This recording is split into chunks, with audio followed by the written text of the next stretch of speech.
और स्टार इसी वीडियो में शुरू से लेकर अंत तक लगा रहिए। हमेशा ऐसा वीडियो न्यू इन्फॉर्मेशन जितना जल्दी लाने को मैं प्रयास करता हूँ।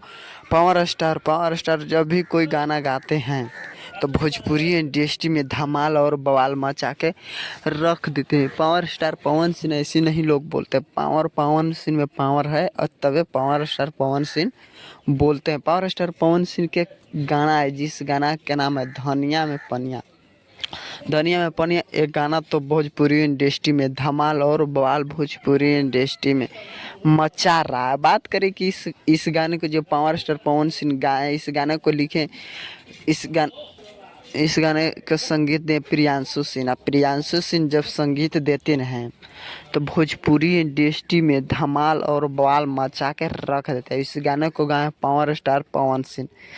इस गाने में काम के प्रिया रघवानी और जो सब धमाल और बवाल भोजपुरी इंडस्ट्री में मचा रहा है। पावर स्टार पवन सिंह ऐसे भोजपुरी इंडस्ट्री में धमाल मचा के रख देते हैं। हमेशा ऐसा वीडियो न्यू इन्फॉर्मेशन आप लोगों तक देते रहता हूँ। आप लोग नहीं सुने तो जाकर सुनिए। धमाल और बवाल भोजपुरी इंडस्ट्री में मचाते रहिए।